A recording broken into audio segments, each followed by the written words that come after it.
पुराना शहर मुरादपुर। बारिश हो रही थी, सड़क पर पानी जमा था। एक जोड़ा, रीमा और विक्रम, पुराने एंटीक शॉप से निकल रहे थे। रीमा की नज़र एक पुरानी गुड़िया पर पड़ी। सफ़ेद कपड़े, लाल रिबन, कांच जैसी आंखें और होठों पर हल्की मुस्कान। विक्रेता बोला, मैडम, ये गुड़िया मत लेना, ये बोलती है। रीमा हंस पड़ी।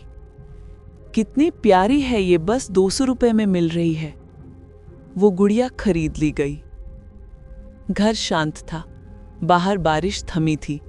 रीमा ने गुड़िया को अपने ड्रेसिंग टेबल पर रख दिया।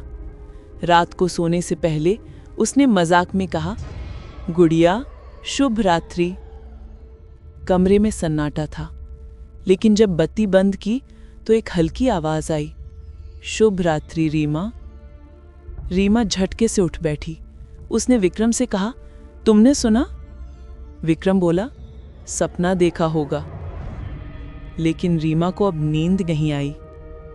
सुबह रीमा ने देखा, गुड़िया उसी जगह नहीं थी। वो अब सोफे पर बैठी थी और उसके कपड़ों पर कीचड़ के निशान थे। रीमा घबरा गई। विक्रम बोला, तुमने कहीं और रखी होगी।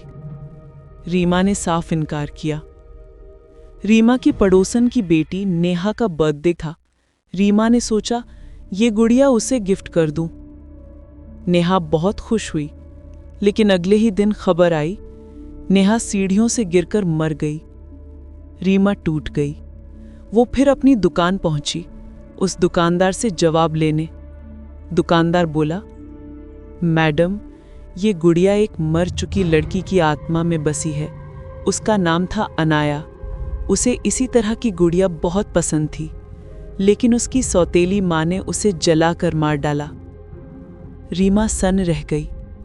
विक्रेता ने कहा, हर बार जब ये गुड़िया किसी नए घर जाती है, वहाँ एक और मौत होती है और फिर वो वापस लौट आती है। रीमा ने पूछा, तो इसे खत्म कैसे करें? विक्रेता बोला, इसे आग में जलाओ, पर ध्यान रहे, इससे पहले शुभ रात्रि मत कहना। रात के 12 बजे रीमा ने गुड़िया को फायर प्लेस में फेंका, पर जैसे ही उसने माचिस जलाई, गुड़िया की आंखें लाल चमकने लगी। वो बोली, तुमने कहा था शुभ रात्रि रीमा, अब तुम मेरी हो। कमरा हिलने लगा, आईने टूटने लगे। रीमा चिल्लाई, विक्रम! पर विक्रम दौड़ते हुए आया और देखा, रीमा गायब थी। सिर्फ गुड़िया जलती आग से बाहर गिर रही थी। अगली सुबह फायरप्लेस में सिर्फ राख थी। विक्रम टूट चुका था। वो शून्य में देख रहा था। तभी पीछे से आवाज आई, विक्रम। वो पलटा। रीमा खड़ी थी, लेकिन उसकी आंखें कांच जैसी चमक रही थी।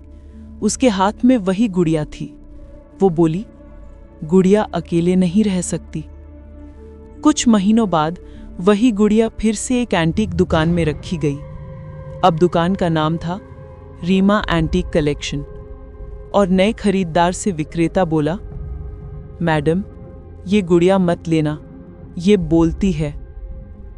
कहते हैं अगर आधी रात को कोई गुड़िया तुम्हें शुभ रात्रि कह दे तो जवाब मत देना, वरना अगली सुबह तुम खुद एक गुड़िया बन जाओगे।